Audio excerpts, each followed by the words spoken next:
आलोक की बीवी सरिता घर पे नहीं है सर। हाँ गया, आज सुबह से नहीं है। आज का पेपर और दूध। पंकज सर, जाके जरा पड़ोसी से पूछताछ करो। Excuse me. जी, मैं ऑफिसर पंकज हूँ, सीआईडी मुंबई से।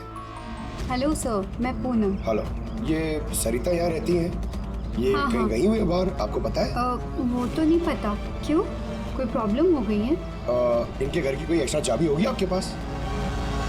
सर, हाँ, ये पूनम जी हैं, सरिता की नेबर।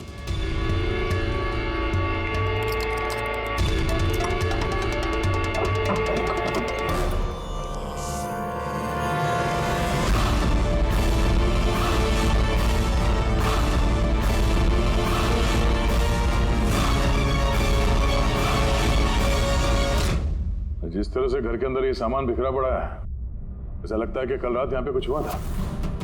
हुआ तो था जरूर दया, कुछ न कुछ तो हुआ था। ये देखो, खून के निशान। ऐसे लग रहा है जैसे किसी को घसीट के यहाँ से ले जाया गया। सर, कहीं किसी ने सरिता का किडनैप तो नहीं कर लिया? पूनम, हाँ सर। सरिता को आखिरी बार कब देखा था तुमने? सर, रात के 2 बजे, जब मैं नाइट शिफ्ट से घर वापस आई। उस वक्त शायद सरिता जाग ही रही थी, क्योंकि यहाँ पे टीवी चल रहा था। उसके घर के आसपास किसी को देखा, कोई आया हो उनसे मिलने के लिए?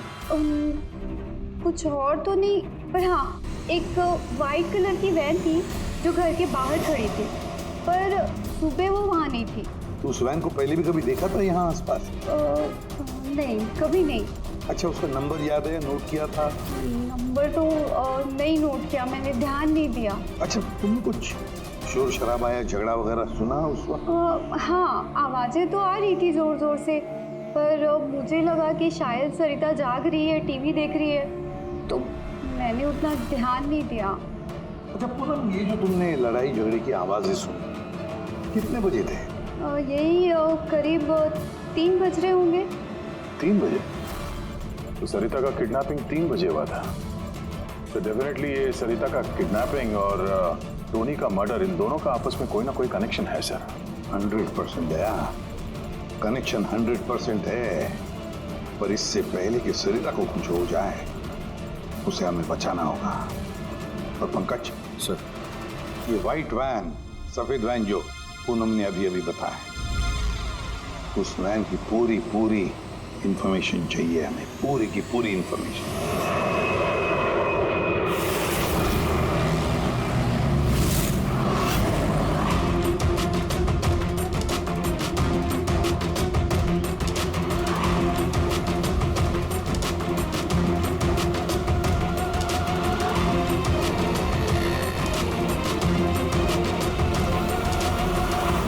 सर, यही रास्ते से वो व्हाइट वैन क्रॉस हुई थी।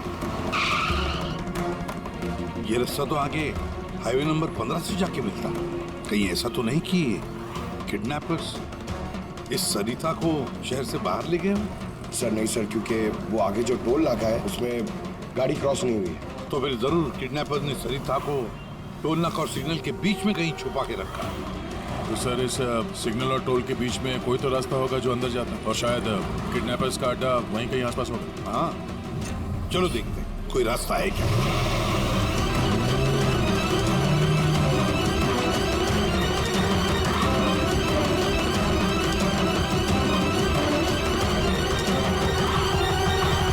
सर, ये एक रास्ता है जो अंदर जाता है। चलो चलो देखते हैं।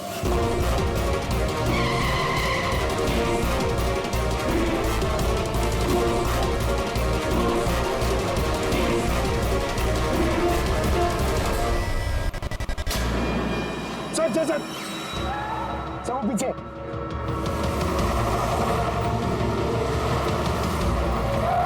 ये देखिए सर।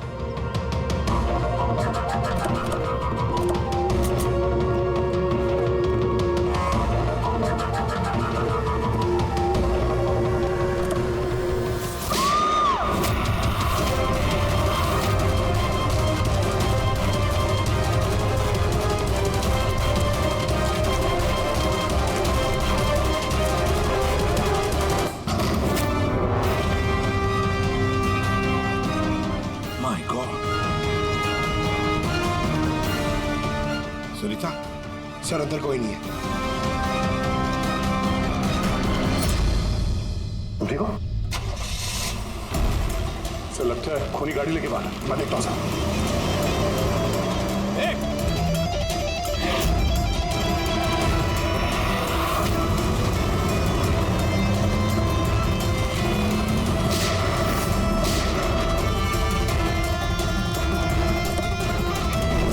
सर एम्बुलेंस आ रही है। सरिता, ये बताओ किसने किया ये सब?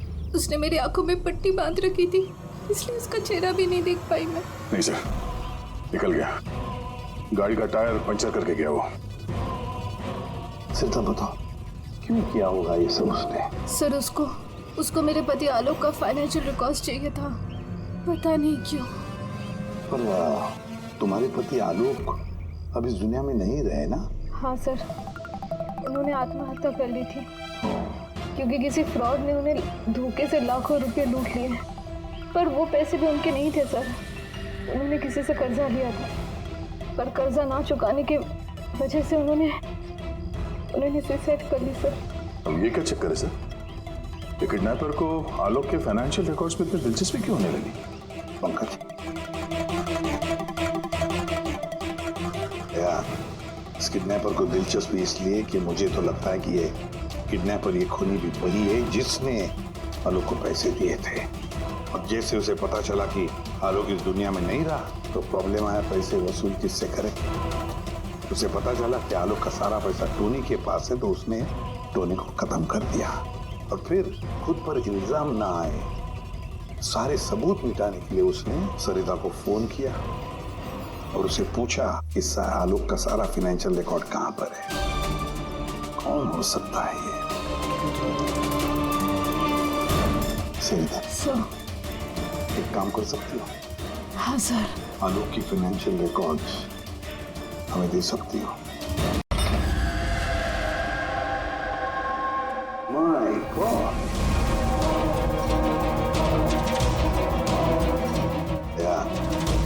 ये मुजरिम जो भी कोई है हमसे पहले यहाँ पहुंच गया और देखो लगता है सारे सबूत जलाकर राख करने की कोशिश की है उसने। बस सर उस कंप्यूटर के साथ कुछ करना दिया हो जिसमें आलोक के फाइनेंशियल रिकॉर्ड्स हैं। तो देखो जरा कोई कंप्यूटर या लैपटॉप वगैरह मिलता है क्या? सर, हाँ लैपटॉप मिल गया। वंडरफुल। सर, आलोक फाइनेंशियल फाइल। गुड। अब इसकी फाइल ओपन करने की कोशिश करो, जरूर उसमें उसके कर्जदारों की लिस्ट मिलेगी हमें। खुल गया सर। इससे तो कई सारे लोगों से कर्जा लिया है सर, और सबसे ज्यादा कर्जा दिया है इस शेखर ने। शेखर? कहीं वही शेखर तो नहीं जो दीनानाथ के साथ हमसे मिलने आया था? मैं दीनानाथ, ये शेखर। हाँ सर वही है।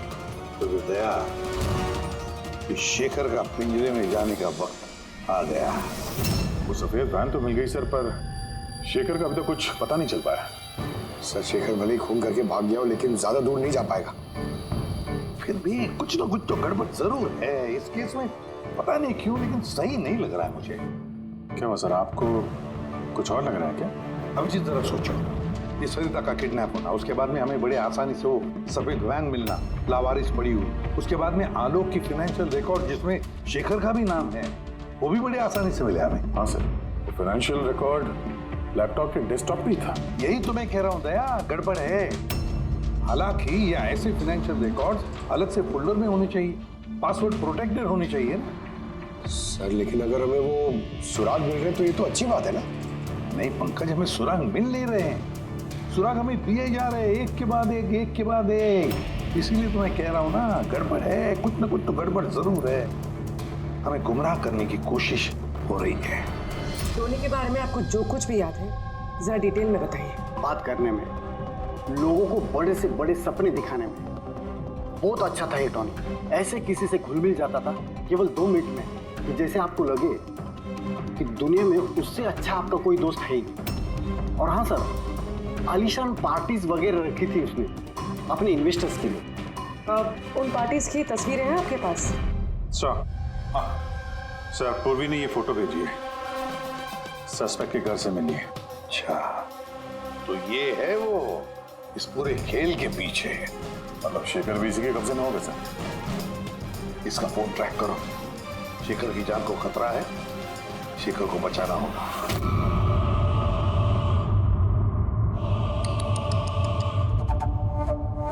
अब तो तुम्हें भगवान भी नहीं बचा सकता शेखर।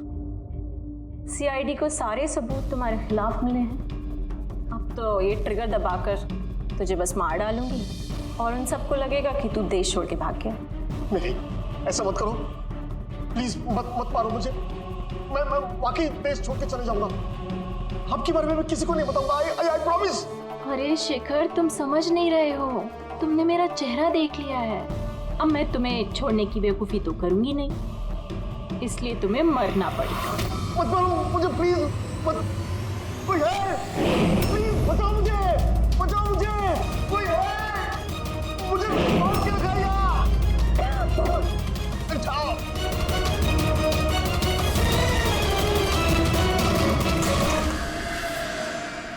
उठ उठ।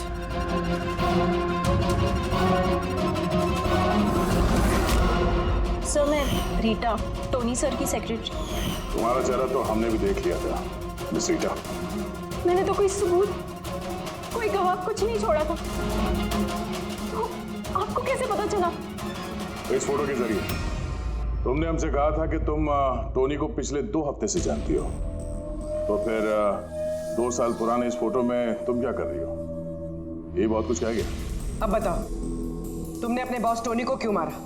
टोनी मेरा बॉस नहीं था, मैं टोनी की बॉस थी। लेकिन तुम तो उसकी सेक्रेटरी बन के घूम रही थी, वो क्या था? वो सिर्फ और सिर्फ एक नाटक था, दुनिया को दिखाने के लिए। असल में सारा दिमाग मेरा था इसमें। टोनी को तो मैंने सिर्फ आगे रखा था ताकि कभी कानून हम तक पहुंचे तो टोनी पकड़ा जाए। तो फिर टोनी का फोन करके अपने पैर पे कुल्हाड़ी क्यों मार ली? क्योंकि जब चींटी के पर निकल आते हैं तो उसके पंख काटने पड़ते हैं, और टोनी बहुत ही ज्यादा हवा में उड़ने लगा था, बहुत ही लापरवाह और ओवर कॉन्फिडेंट हो गया था। उसने दीनानाथ के साथ सेल्फी खींच के सोशल मीडिया पे डाल दी वो फोटो। तो तुम्हें डर लगा कि अगर वो फोटो सोशल मीडिया में चला गया तो जिन जिन शहरों में उसने 420 की है वहां कोई ना कोई उसे पहचान लेगा। हाँ, और उसके पेट में जो सिक्के थे वो सिक्के मैंने ही उसे निकलवाए थे, ताकि आप लोगों को लगे कि खून किसी ऐसे आदमी ने किया है जिसके साथ टोनी ने बेईमानी की है। और इसलिए तुमने सारे सबूत शेखर के खिलाफ कर दिए ताकि हम उसे अपराधी समझें। न जाने कितनी जिंदगियों के साथ खेला है तुमने। देश भर में न सिर्फ लोगों के पैसे चुराए बल्कि उनकी खुशियां, सपने सब छीन लिए। कड़ी से कड़ी सजा मिलेगी तुम्हें इस जुर्म के लिए।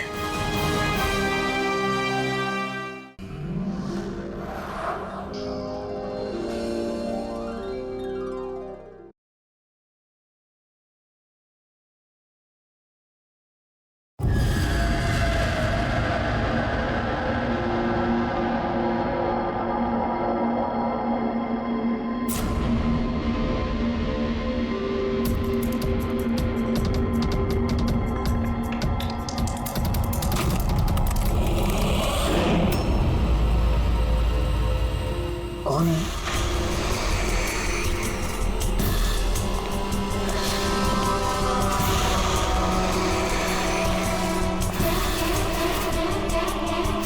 कोई है?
जो कुछ भी याद है जरा डिटेल में बताइए। बात करने में, लोगों को बड़े से बड़े सपने दिखाने में बहुत अच्छा था ये।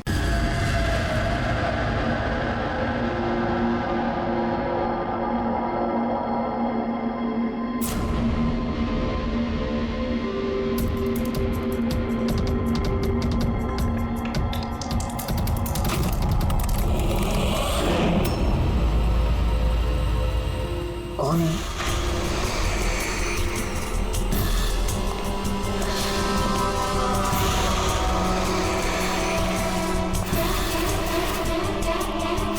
कोई है?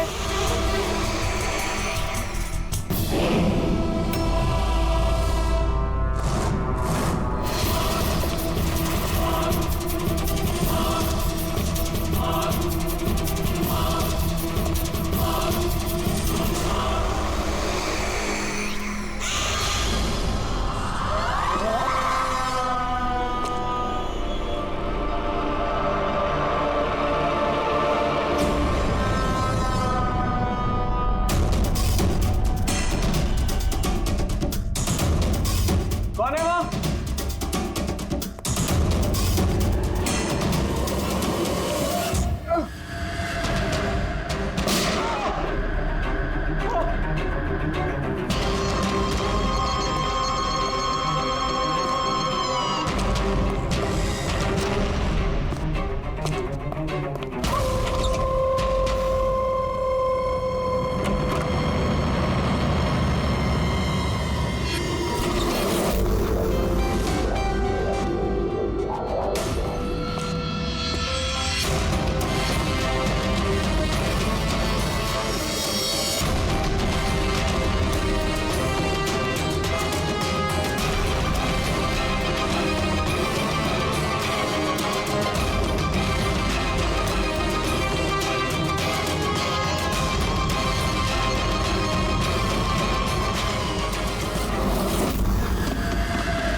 पैर पे भी गोली मारी है, हाथ पे भी।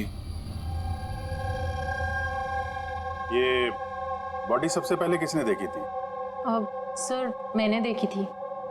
आज सुबह जब 9 बजे मैंने ऑफिस खोला तो देखा टोनी सर की लाश पड़ी है, तभी मैंने आपको फोन किया। आप सर मैं रीटा, टोनी सर की सेक्रेटरी। ये टोनी इस कंपनी के अकेले मालिक थे या कोई और भी पार्टनर था? नहीं सर, अकेले ही मालिक थे टोनी सर। तो इनके बाद नेक्स्ट सीनियर ऑफिसर कौन है कंपनी का? Sir Rohit sir. रोहित? जी सर, मैं ही इस कंपनी का सीईओ हूँ। किस चीज़ की कंपनी है? सर हम स्टॉक्स और सिक्योरिटीज में डील करते हैं। सर उनकी बेल्ट और जूते देखे सर, इतने बड़ी कंपनी के सीईओ ये पहन के आएंगे ऑफिस? तो रोहित जी क्या चल रहा है आजकल शेयर का भाव? सर वो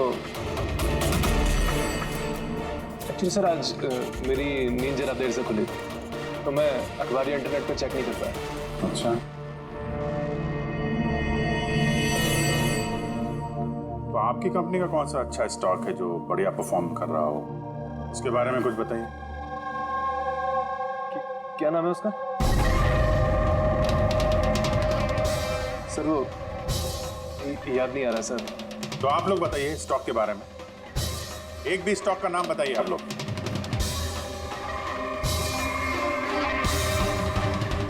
क्या हो क्या रहा है यहाँ पे? सर सच में तो हम में से कोई भी यहाँ पे काम नहीं करता है। काम नहीं करता? क्या मतलब क्या है?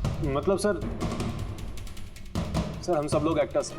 मगर ये तो फाइनेंस कंपनी है, इसका फिल्मों से क्या लेना देना? सर फाइनेंस कंपनी तो सिर्फ नाम की है, यहाँ पर सर कोई काम नहीं करता। हम एक्टर को सिर्फ इसलिए रखा है ताकि हम यहाँ काम करने की एक्टिंग कर सकें। एक्चुअली सर टोनी सर से मिलने दिन में बहुत सारे क्लाइंट्स आते थे, हमारा काम बस इतना होता था कि उन्हें दिखाना कि ऑफिस में बहुत काम हो रहा है। ये टोनी क्या काम करता था? किस चीज की मीटिंग होती थी यहाँ पे? सर, उनकी जो भी मीटिंग्स होती थी वो उनके केबिन के अंदर होती थी। अब वो क्लाइंट के साथ क्या बातें करते थे वो हम में से किसी को नहीं पता सर। और कब से चल रहा है ये सब? सर पिछले 2 हफ्ते से। कमाल है, एक नकली कंपनी जहाँ पे नकली काम होता था, उसके मालिक का खून हो जाता है। समझना पड़ेगा एग्जैक्टली यहाँ पे हुआ क्या था। तो यहाँ पे टोनी को पहली गोली लगी है।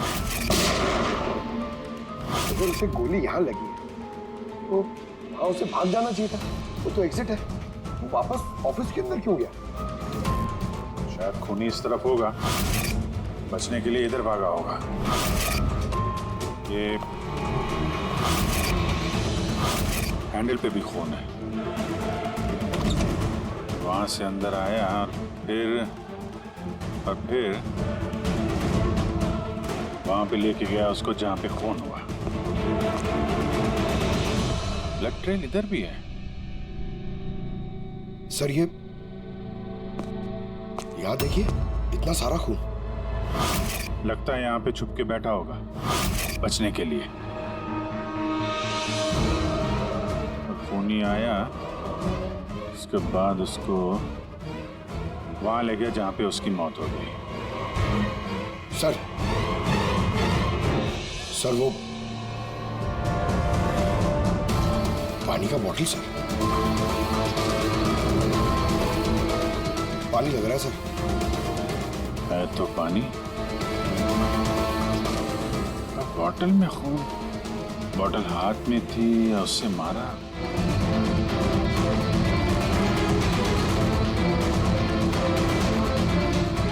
यहाँ तो खून है नहीं, खून तो वहां है, तो इसका मतलब खून यहाँ पे है तो शायद ये बॉटल यहीं होगी। यहाँ पे छुपा होगा तो बॉटल हाथ में ली होगी बचने के लिए। यहाँ वहां जाते समय गिर गई। यहाँ पे भी खून। वहां से आया तो इस पे हाथ लगा और सर हाँ, यहाँ तो ब्लड ट्रेल है।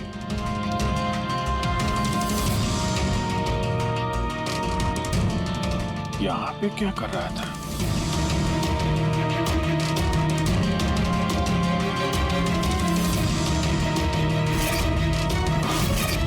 यहाँ पे पंजे का निशान है, यहाँ भी खून है, यहाँ भी पंजे का निशान है।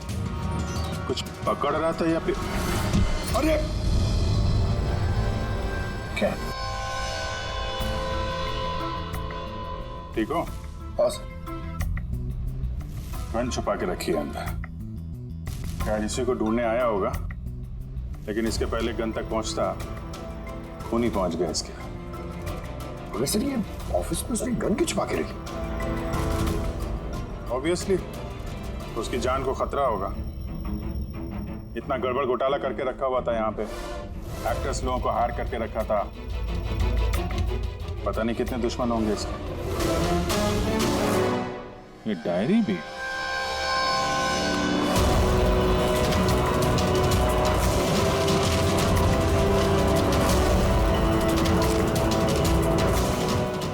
कोड जैसे लग रहा है ना सर। कोड वर्ड में लिखा है और डायरी को छुपा के रखा था। जरूर इसका टोनी के मौत के साथ कोई ना कोई कनेक्शन है। ये इसका बॉडी स्कैन चेक किया तुमने? वैसे स्कैन देखा मैंने, बाकी सब कुछ ठीक है। सिर्फ इसके एब्डोमेन में मुझे कुछ अजीब सी गोल गोल सी चीज नजर आ रही है। समझ नहीं आ रहा क्या है। चलो देखें क्या। ये देखिए सर, ये जो गोल गोल सी चीज है ना तारिका, ये मेटेलिक चीज है, कोई something metallic. Metallic like coin जैसी? एब्सोल्युटली। लेकिन ये इसके एब्डोमेन में आई कैसे? एक काम करते हैं, इसके पोस्टमार्टम से ही पता लगेगा आखिर ये चीज है क्या।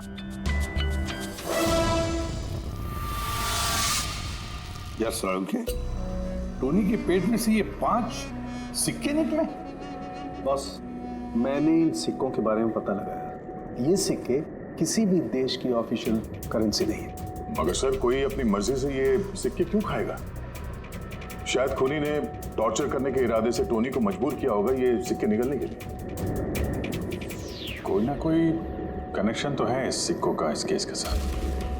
ये जो टोनी के नकली एम्प्लॉइज हैं इनसे पूछते हैं। तो बताइए, आप में से किसने ये कॉइन्स देखे टोनी के पास? नहीं सर, किसी ने नहीं। सर याद कीजिए, जोर डालिए अपने दिमाग पर, बताइए। टोनी का फोन किसने किया? आप दोनों कौन? मैं दीनानाथ और ये शेखर। मैंने यहाँ फोन किया था। ऑफिस जाकर पता चला कि टोनी का खून हो गया। आप लोग कैसे जानते हैं टोनी को? मैं उससे सेट कॉइन्स खरीदता था। Set coins? ये है क्या एग्जैक्टली? सेटकॉइन एक ऑनलाइन करेंसी है। इसका व्यापार ऑनलाइन यानी इंटरनेट पे होता है। जैसे गोल्ड में और शेयर मार्केट में लोग इन्वेस्ट करते हैं, वैसे इसमें भी करते हैं। बस अंतर यह है कि ये फिजिकल फॉर्म में नहीं होता, गोल्ड कॉइन की तरह, है ना? नहीं सर, होता है ना। जैसे गोल्ड कॉइन होता है ना, वैसे ये कॉइन भी बाजार में मिलता है। टोनी उन चुनिंदा लोगों में से था जो इनका व्यापार करता था। एक मिनट दीनानाथ जी, क्या ऐसी कॉइन्स आपने खरीदी थी टोनी से? हाँ सर, मैंने ऐसे ही 10 कॉइन्स खरीदे थे और एक कॉइन की कीमत 3 लाख रुपए थी। ये देखिए। माय गॉड, ये तो ठीक वैसे ही है सर। सर, आप लोगों को तो अंदाजा भी नहीं होगा कि ये कॉइन्स खरीद के कितने लोग करोड़पति बन चुके हैं। इनकी कीमत भी दुगनी हो चुकी है। मैं तो और भी खरीदना चाहता था, शेखर को बुलाया था ताकि ये भी इन्वेस्ट करे। दीनानाथ जी, आपके साथ धोखा हुआ है। जी हाँ, ये जो सेट कॉइन्स है ना, ये इंटरनेट करेंसी, ये सोने के सिक्कों की तरह बाजार में नहीं मिलती। आपके साथ झूठ बोला टोनी ने। मेरे सारे पैसे डूब गए, इन कॉइन्स की कोई कीमत नहीं रही। दीनानाथ जी, इस टोनी की जैसे 420 दुनिया में बहुत है जो खुद के फायदे के लिए आप जैसे लोगों को फंसाते हैं। काश अपने पैसे इन्वेस्ट करने से पहले आपने थोड़ी जांच पड़ताल की होती। अच्छा वो मैंने पैसे इन्वेस्ट किए, वरना मैं भी लूट जाता। बेटी की शादी कैसे होगी? मैंने अपनी सारी जमा पूंजी इसमें लगा दी, अपने प्रोविडेंट फंड्स के पैसे भी। सर लगता है टोनी ने जानबूझ के थोड़े ज्यादा उम्र वालों को ही अपना निशाना बनाया है। हमें टेक्नोलॉजी और इंटरनेट के बारे में ज्यादा जानकारी होती नहीं है। हाँ सर। सर कहीं ऐसा तो नहीं कि जिन जिन लोगों को टोनी ने धोखा दिया है उनमें से किसी ने टोनी का खून कर दिया? हो सकता है दया, बिल्कुल हो सकता है। टोनी के इस खूनी तक पहुंचने के लिए हमें पहले ये पता लगाना चाहिए कि टोनी ने कितने सारे लोगों को ये सेट कॉइन्स को लेकर फंसाया है। और फिर ये भी जानना बहुत जरूरी है कि टोनी के पेट में ये सेट कॉइन्स गए कैसे। सर, मैंने इस टोनी का पूरा इतिहास चेक किया। उसके पास कई नकली आईडी कार्ड्स थे, उस पर अलग अलग एड्रेसेस, अलग अलग फ़ोन नंबर्स। सर, हमें तो ये भी नहीं पता है कि टोनी उसका असली नाम है भी या नहीं। और फिलहाल तो हमें ये भी नहीं पता सर कि ये सारे जुर्म उसने अकेले किए हैं या कोई पार्टनर भी है उसका। यानी जो कोड क्रैक हो जाए ना, वो कोड जो टोनी के ऑफिस वाले डायरी में मिला था, बहुत सारे सवालों का जवाब मिल जाएगा। सर एक कोड क्रैक करने वाले एक्सपर्ट को हमने कांटेक्ट किया है, शायद बहुत जल्दी इसका हल निकाल लेगी वो। और ये जो टोनी का सारा ऑफिस स्टाफ आया था, ये जो एक्टर्स उसके ऑफिस में काम करते, उनको कैसे पता चला इस टोनी के बारे में? सर एक अशोक नाम का कास्टिंग डायरेक्टर है, उसी ने ये सारे एक्टर्स भेजे थे टोनी के ऑफिस में। बस तो मिल लो इस अशोक से, मिल लो। सब कॉमेडी, रोमांस, हर इमोशन एकदम कूट कूट कर भरा है उसमें। क्या नहीं चलेगा? अच्छा ठीक है सर, मुझे थोड़ा टाइम दीजिए, मैं भी भेजता हूँ। ठीक है सर, ठीक है। अरे अशोक जी, मेरी फोटो भेज दीजिए ना।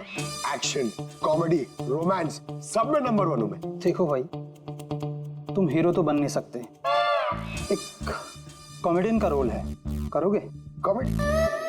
और हाँ, तुम्हारे चेहरे में मुझे एक कशिश दिखती है। एक आर्ट फिल्म के लिए मेरी बात चल रही है, तो तुम एक काम करो, एक ऑडिशन दे दो उसके लिए। अच्छा, क्या रोल रोल रोल क्या है? रोल एक पुलिस वाले का है। अरे ये तो मेरे बाएं हाथ का खेल है। पुलिस वाले का रोल करने का तो बड़ा एक्सपीरियंस है मुझे। एक्सपीरियंस है पुलिस वाले के रोल का? अरे रोज ही पुलिस वाले का रोल करते हैं। आप ये देखिए, ये सीआईडी असली है क्या? असली है, और जिस जेल में तुझे लेके जाएंगे ना वो भी असली है। जेल? अब बजी दिमाग की घंटी। नहीं, कौन है ये? कौन है ये? हा? इसको एक्टर सप्लाई किए थे ना तूने ऑफिस में काम करने की, एक्टिंग करने के लिए, भूल गया तू? सर आपको जरूर कोई गलतफहमी हुई है। देख, सीआईडी के सामने एक्टिंग करेगा ना तो बहुत भारी पड़ेगा तुझे। यही 11 एक्टर भेजे थे ना तुमने टोनी के पास?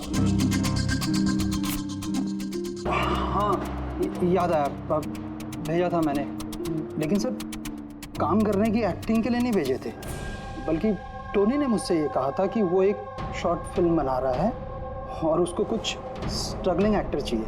जो एक्टर तूने भेजे थे ना उसका इस्तेमाल करके उसने बहुत बड़े घपले किए हैं। सर ये बात मुझे कैसे पता चलेगी? सर पूरे 12 में से किसी भी एक्टर ने मुझे ये बात नहीं बताई सर।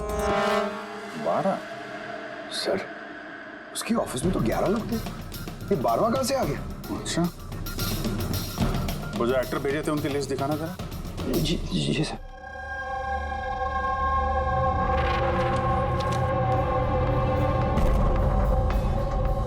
ये नया नाम है, ईशा कुमार। ये नहीं थी उस वक्त वहां पे। ये कहाँ गायब हो गई? सर इस केस में सवाल ज्यादा है, जवाब कम है, और वो कोड भी क्रैक नहीं हुआ अभी तक। सर रीना जी, आपने हमें यहाँ टोनी के घर पे क्यों बुलाया? और वो उन कोड्स का हल निकाल पाई या नहीं? काफी टेढ़ा कोड है सर, बिना साइफर के हल निकाल पाना नामुमकिन है। साइफर?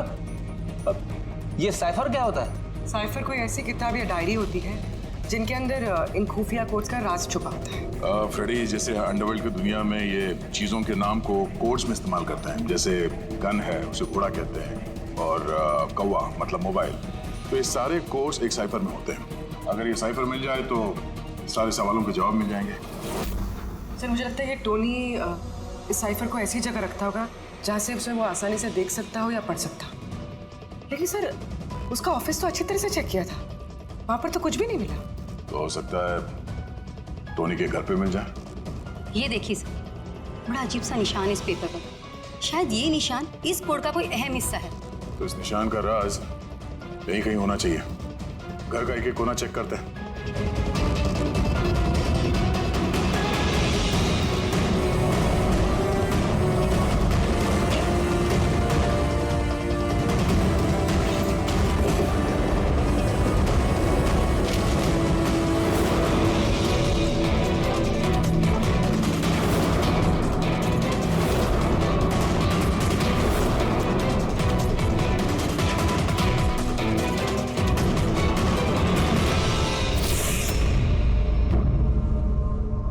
रीना जी, ये देखिए,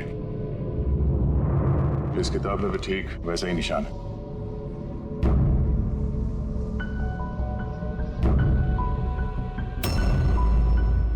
सर यही तो साइफर है। ये देखिए, इस पेज पर सिर्फ 7 सेंटेंसेस हैं और इसके हर सेंटेंस के फर्स्ट वर्ड को हम हाईलाइट करके देखते हैं।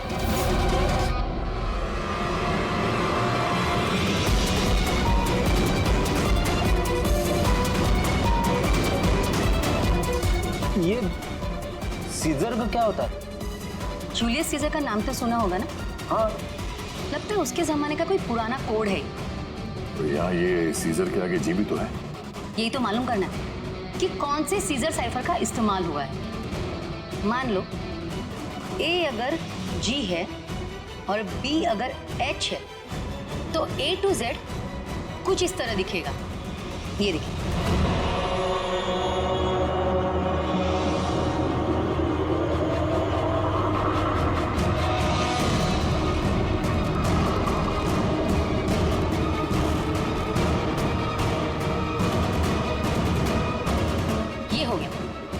हम इसे फॉलो करके देखते हैं कि हमारा कोड का मतलब क्या है।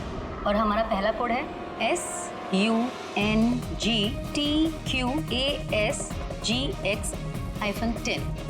अब हम इसे मैच करके देखते हैं। SMUONHAN।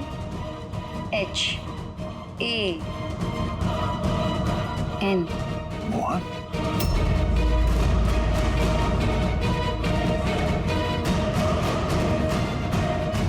आपके पहले कोड का मतलब है मोहन कुमार 10। सर, इस मोहन कुमार नाम का तो कोई आदमी है ही नहीं इस केस में। अगर है ना तो ढूंढना पड़ेगा। ये बाकी के सारे जो कोड हैं उनको भी डिकोड करते हैं। प्लीज कुणाल, तुम समझने की कोशिश करो। मैं पंकज से बहुत प्यार करती हूँ। प्लीज तुम मेरे और पंकज के बीच कभी मत आना। सच? तुम मुझसे इतना प्यार करती हो? Cut cut cut. कौन हो आप लोग? बीच में आगे पूरा शॉट खराब कर दिए। एक मिनट। आप लोग शॉट बाद में लीजिएगा, हमें ईशा जी से कुछ बात करनी है। CID मुझसे? प्लीज चलिए आप लोग प्लीज। ये फोटोग्राफ देखिए। टोनी, इसे पहचान दिया आप? इसका खून हो गया। क्या? मगर कैसे?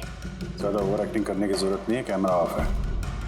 तुम बताओ कैसे खून हुआ इसका? मैं कैसे बता सकती हूँ आपको इसका खून कैसे हुआ? जिस वक्त इसका खून हुआ सारे नकली एम्प्लॉय उसके ऑफिस में थे, सिवाय तुम्हारे। कहाँ थी तुम? नकली एम्प्लॉय? कौन से नकली एम्प्लॉय? सर ये आप लोग क्या बात कर रहे हैं? मुझे तो कुछ समझ में नहीं आ रहा।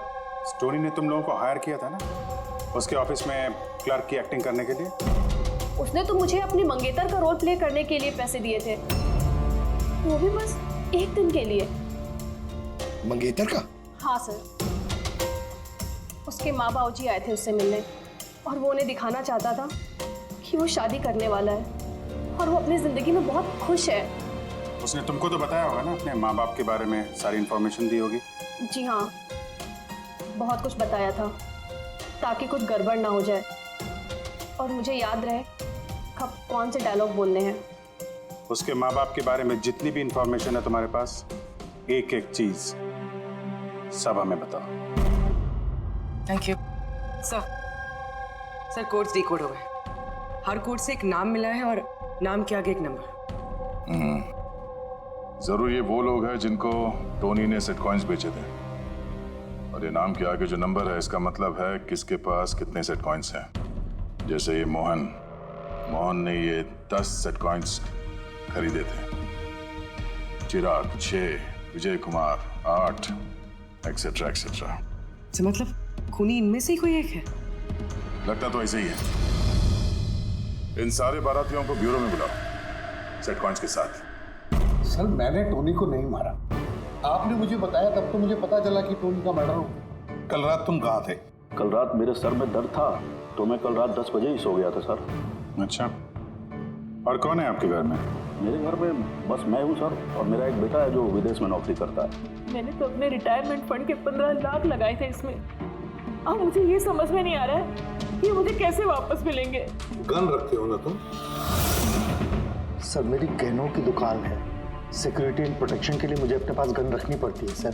सर सब कुछ तो आपको बता चुका हूँ, अब मैं आपको और क्या बताऊँ? जब तक खूनी पकड़ा नहीं जाता हम तो सवाल पूछेंगे। इस डायरी में उन लोगों के नाम लिखे हुए हैं जिन्होंने उससे वो कॉइन्स खरीदी थी, सेट कॉइन। उन लोगों के नाम और जितने भी कॉइन्स खरीदे थे वो सब, पूरा का पूरा रिकॉर्ड इसमें है। और इसमें जो जानकारी है उससे हम ये पता लगाएंगे कि आखिर आप लोगों में से वो खूनी कौन है। किसने कितने कॉइन खरीदे, इससे ये कैसे पता चलेगा खूनी कौन है? आसान है। खूनी ने अपने कुछ सिक्के गुस्से में आकर टोनी को निगलवा दिए।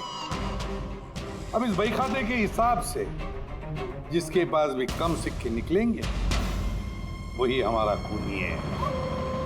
चलिए आप सब लोग अपने अपने सेट कॉइन्स के सिक्के गिनती करवाइए।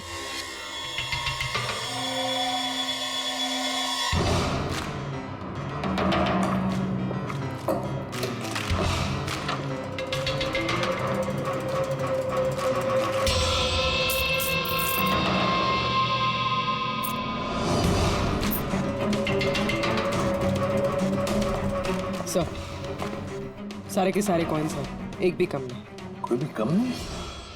ये कैसे हो सकता है? अब तो यकीन हो गया ना आप लोग को कि हम निर्दोष हैं। अब ये क्या कहानी है सर?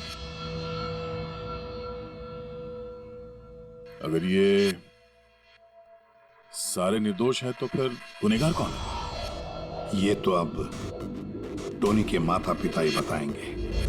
नहीं, ये नहीं हो सकता। हमारा बेटा नहीं मर सकता सर। आपको जरूर कोई गलतफहमी हुई है। हमारा बेटा तो अपने ईमान का इतना पक्का था कि वो किसी का 1 रुपया भी ना ले, और आप कह रहे हो उसने लोगों को ठगा है। मैं जानता हूं ये किसी भी माँ बाप के लिए सुनना आसान नहीं है, पर क्या टोनी की किसी के साथ कोई दुश्मनी थी? हाल फिलहाल में कोई लड़ाई झगड़ा हुआ हो? कैसा झगड़ा सर? वो तो इतना बिजी रहता था कि उसे हमसे मिलने का भी समय नहीं होता था। 3-3, 4-4 महीने बाद घर आता था वो। मिलने नहीं आता था? मतलब कि उसने कई जगह पर अपने ऑफिस खोल रखी थी।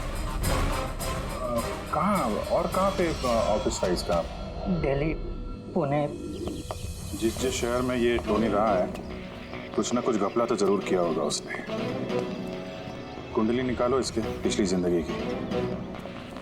सर, सर दिल्ली और पुणे के police officers video conference call पे। गुड।